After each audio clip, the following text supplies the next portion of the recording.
Hey, welcome to this wonderful Wednesday afternoon here in Europe, morning in North America.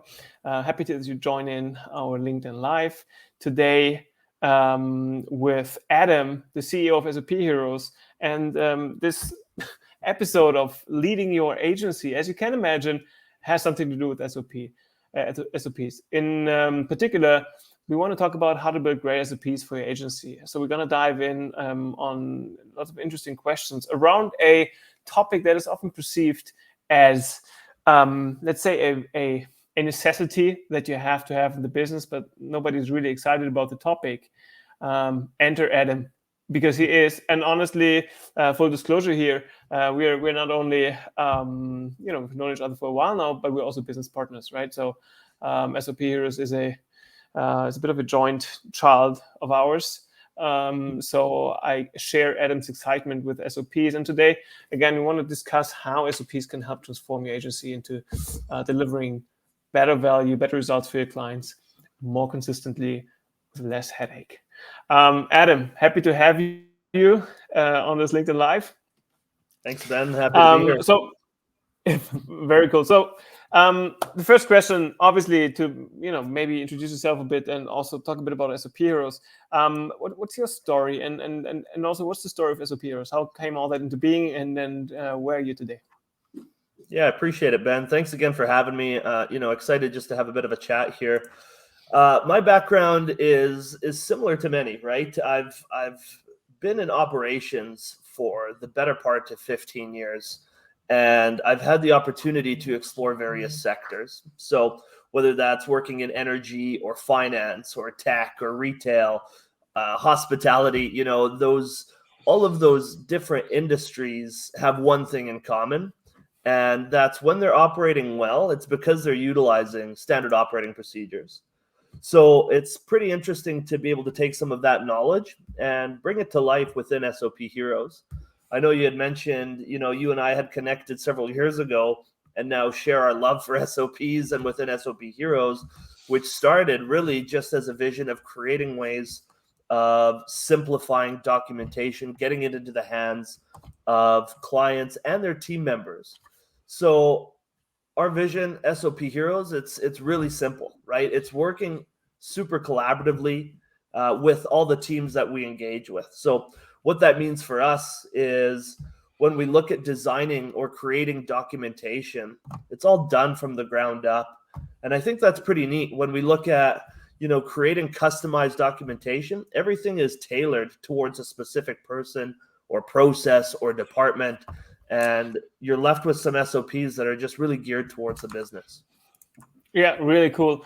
So maybe can you tell us a bit more about what clients you typically work with at SOP Heroes, and also in what situation do they approach you? What's the driver for them to reach out to a company like SOP Heroes to get their SOPs done? Why do they need SOPs?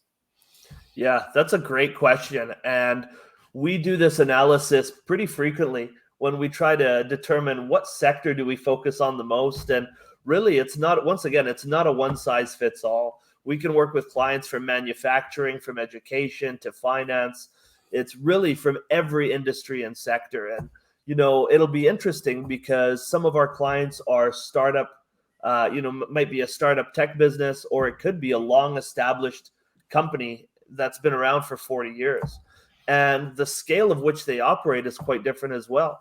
A mom and pop shop operation of $1 million a year to clients that have multi-billion-dollar real estate portfolios, right? And so what that really allows us to do is once again dissect each one.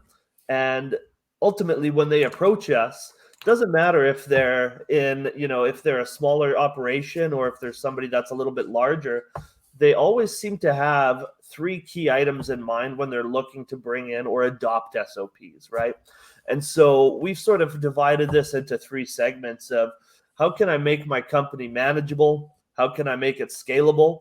Or Adam, how can I make it sellable, right? And so we look into those different areas to see where we can achieve them. The most common, I would say, is how can a business become manageable? And we look at finding or providing ways for them to eliminate time constraints. one of the biggest time constraints that we see when it comes to documentation, Ben, and you nailed it earlier, is a lot of these individuals don't have the time, the capacity to do it themselves in-house. And that's really where individuals like SOPHeroes can come in and help support some of those items. So helping to create an environment of documentation that's easy to utilize and engage with. And so that's where we will look at from that manageable perspective. I would say, from a scalable piece, to get to scale, you need to have that manageable aspect in place as a foundation. And then you can start executing that on, across all levels of your team. So allowing you to grow your business. And then, many of our clients will say that they'd like to see an exit in 5, 6, 10 years, whatever that might look like. And we actually see favorable increases in business valuation on businesses that can demonstrate effective implementation of SOPs. That can vary anywhere from 5 to 15% increase we can see in there from those teams. So a few different facets that come into play there. Very, very cool. I want to pick up on a few things here. One is, you mentioned different size ranges of clients, right? And two follow-up questions on that. One is, and that's a constant discussion we are having with our clients, especially with smaller agency clients. They're still very dynamic, very agile. Things change a lot. Also, you don't want to over-formalize such a startup-like company. So do you typically find that there's a minimum size range below which SOPs might not make a lot of sense? Is there a too early for SOPs? Often we have the feeling there might be, right? Because you don't want to formalize a 2-people operation, right?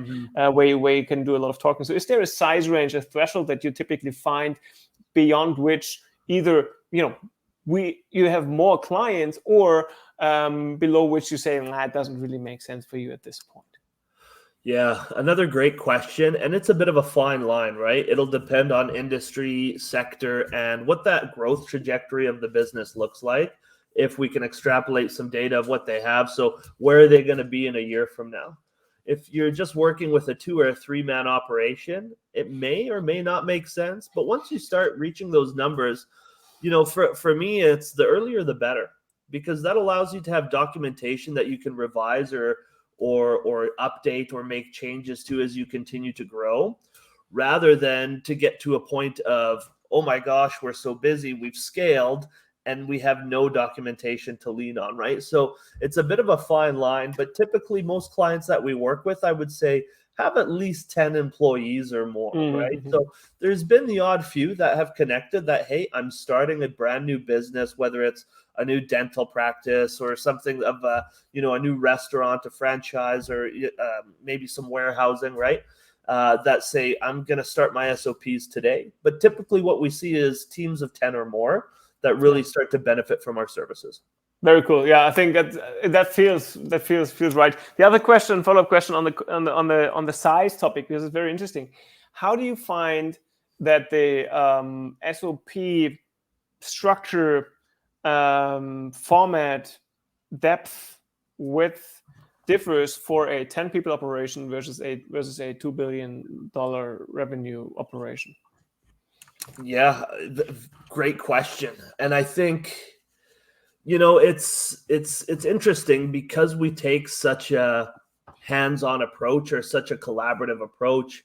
When we customize everything, we work in tandem with those that live and breathe each operation daily. So we build out the documentation based on what they need. We can have much more robust documentation. We can have documentation that's more simplified. It's all dependent on that individual. One thing we do see or do recommend having is, as we build it out, building out documentation that retains the same tonality, the same flow, same formatting. So you're getting a consistent experience across your documentation. But what we see is, being experts in the methodology, partnering with the subject matter experts of a business, coming together is where that magic really starts to happen, right? And so, it can. You'd be surprised how a $2 billion company would have a very similar looking SOP to a mom and pop shop, right? It's what the end result would be, and that's How can we enable our people, our teams, and our business? So. Yeah. Okay. Cool. Very interesting.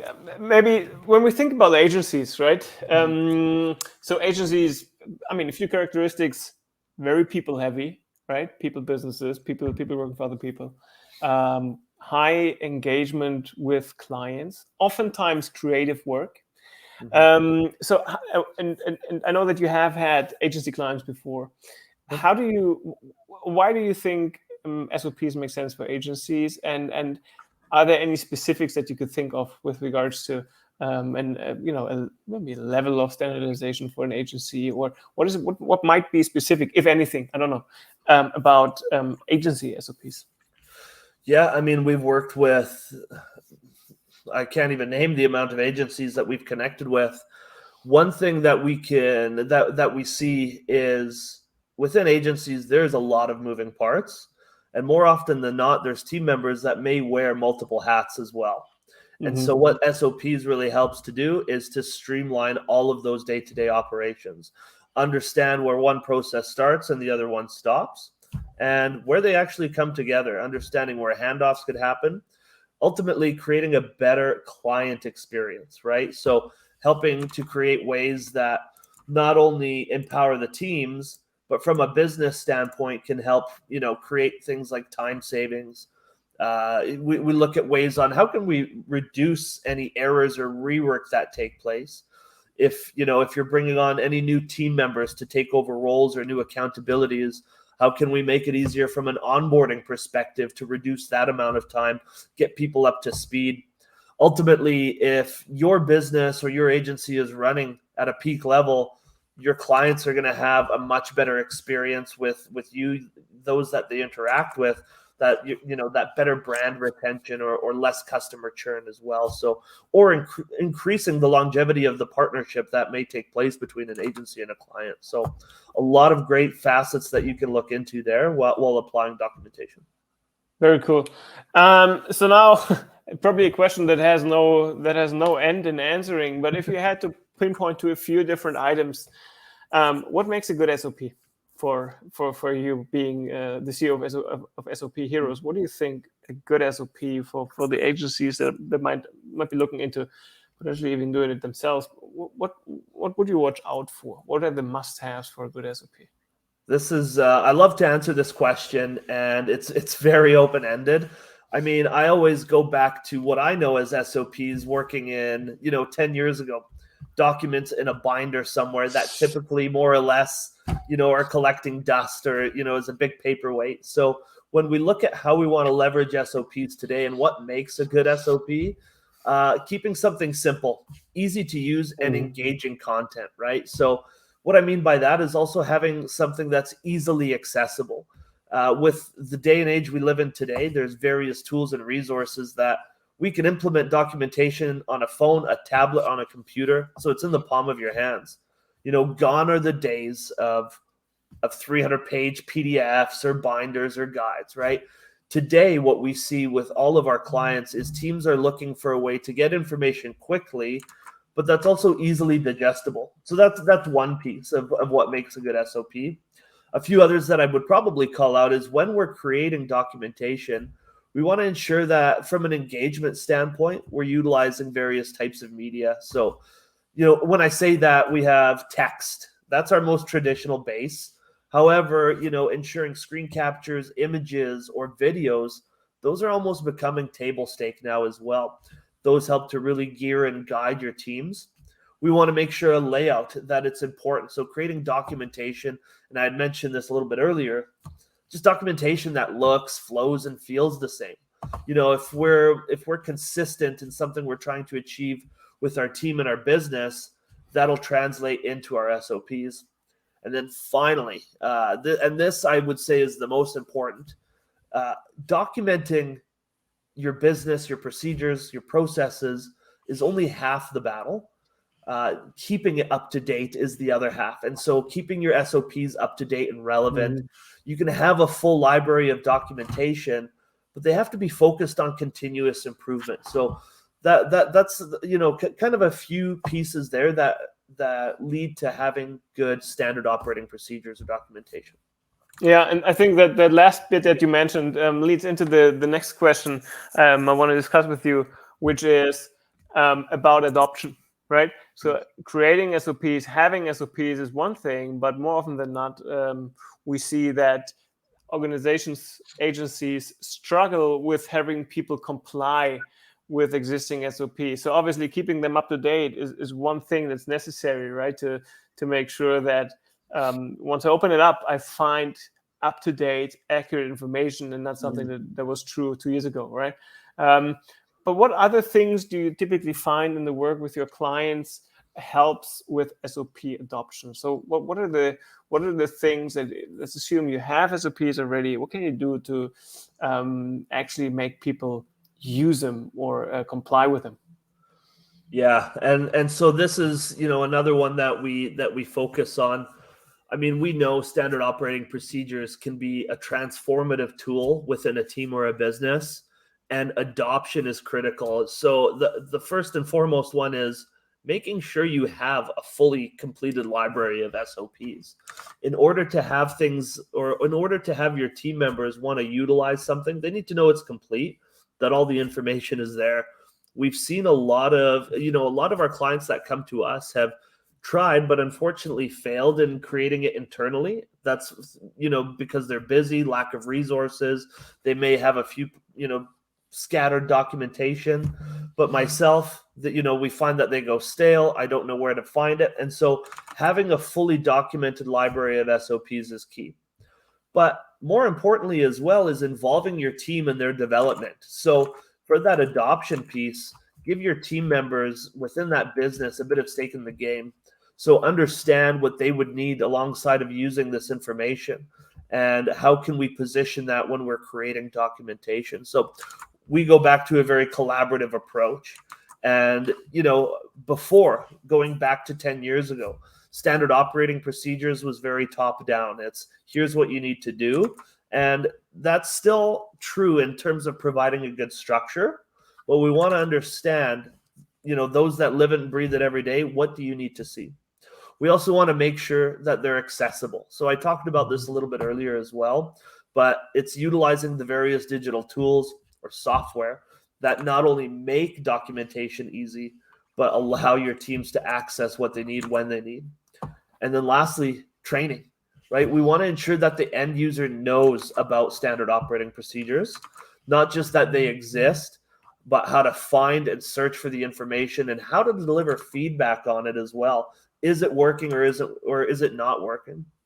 One of our most famous SOPs is creating an SOP on how to utilize SOPs, right? And so, but it's standard to have, not only on how to utilize, but how to maintain, how to implement, how to make changes to as well. So there is a lot of moving parts here, but once you get it all structured into a world that's centralized, it becomes very easy to maintain, implement, and utilize. Very cool. So to say, the mother of all SOPs is something that you consider important. Okay, very nice.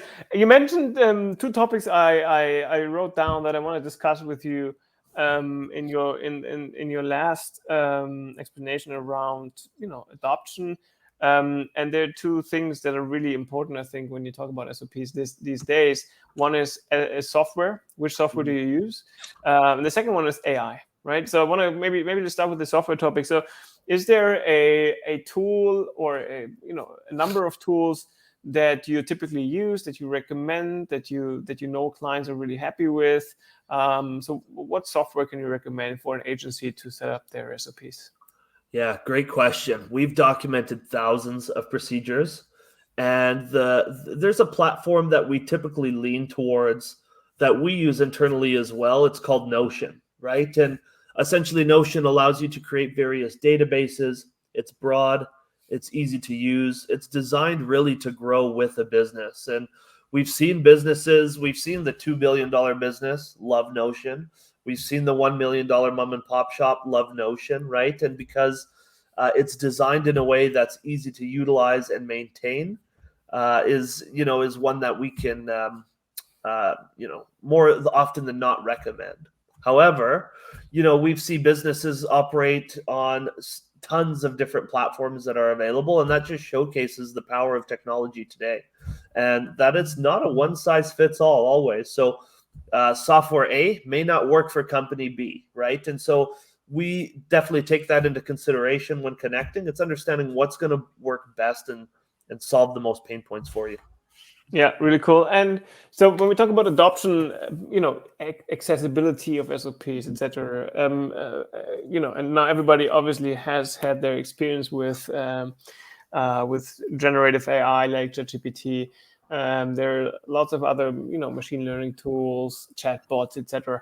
How do you feel will AI influence SOPs in the future, both with regards to, creation, but also information retrieval? So what do you think is the role of AI, and how can AI potentially help businesses make better use of SOPs in the future? Great question. It is a bit of a AI gold rush as we see today. I definitely see there's lots of capabilities in harnessing the power of AI from getting the information that's needed from what's been created. So I don't know if necessarily I would utilize AI to generate standard operating procedures for my business. The reason is, if we look at something like a chat GPT today, when you punch something in, it's an aggregate. It comes back with sometimes very generalized information. Our goal is to understand the nuances of each business, and so we build out the databases of SOPs. Where AI could really plug in is into that specific database that then allows you and your teams to harness that information and essentially have a conversation with a chatbot or something down the road where you can ask it that question, and it sources it from your specific database, not just a world database, right? So you're actually obtaining the information within those nuanced procedures, processes, and still, getting those timely responses back. So definitely lots of opportunities for us to look at ways that we can complement what we're doing and within that world of AI. So cool. Okay, so now, like leaving that mid to long term thinking behind a bit, and let's go very much into today. If I was an agency owner today, I don't have SOPs. I want to get started creating SOPs. What would be your recommendation? And obviously, feel free to pitch your service as well, but maybe both with a trajectory of doing it in-house versus hiring a firm to do that. How do I get started? Yeah, great question. And I think that starts with, if it's yourself, taking some time with any key stakeholders or leadership and do a bit of a process inventory. Understand what are my day-to-day operations, and you can break that down. And that's actually a big piece that we do, is when we connect with a company, we don't just start documenting. We want to spend some time discovering the business, understanding the different roles, accountabilities, looking back in the last 12 or 18 months and where have been my gaps or my challenges. So if I was to start documenting tomorrow, what areas of my business would benefit the most? From there, we typically do what's created called an SOP index, and we like to map out or create sort of a flow chart of all of the different documentation we can create. But it's taking a step back and understanding where those gaps and opportunities lie. Once you have all of that mapped out, you can utilize that as your guide to success, whether you're taking it internally or externally. But in order to do it, especially if you're doing it internally, you got to be consistent, right? So block off that time in your calendar every day or every week, whatever that might look like, so that you and your team stay accountable to developing these SOPs. They're not easy, right? And you want to make sure that you're doing it in a place that is focused on consistency, good tonality, and formatting. Otherwise, you can come to somebody like an SOPHeroes, where we work really closely with you. It's a one-stop shop. But we can also give you the tools to help you understand how to take it on in-house as well. So cool. How do you project manage such an SOP writing endeavor? Because they can be very lengthy, right? I mean, they can go on over a couple of months. How do you project manage that? How do you keep track of what part of the inventory is in progress, is done, still needs to be done, might be lacking information. How do you do that? We have a centralized Kanban board that synchronizes all of the ongoing projects. So we're able to effectively track in real time how things are progressing, not just from our end, but providing updates for all of our aligned clients as well. I'm very fortunate to say we have an amazing team of writers as well who understand the scope of a project and are able to action it effectively. We're able to move things along. That engagement piece is where the magic happens. If we can stay in tune on a weekly basis, we can keep things moving forward. And once you find your momentum in SOPs and documentation, you'd be surprised how quickly it'll snowball and how quickly you get to the finish line.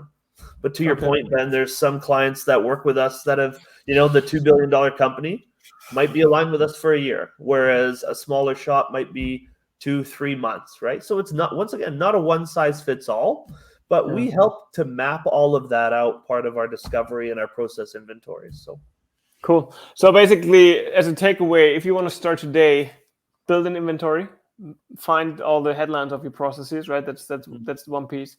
And then you said a Kanban board, right? So put them all on a Kanban board, simple one, and just track progress. And the last piece you mentioned is a weekly, some form of weekly meeting, weekly time allocated to that, to speak to people and to make sure everybody's held accountable for the SOPs they're responsible for. So I think it's a simple enough structure to get this started, right?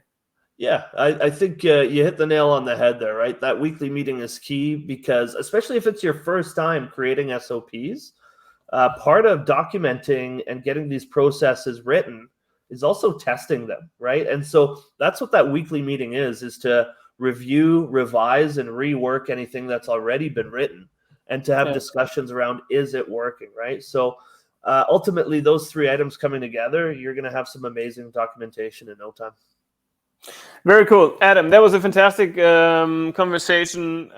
Wrapping up, I think everybody knows SOPs help businesses perform at a higher level consistently.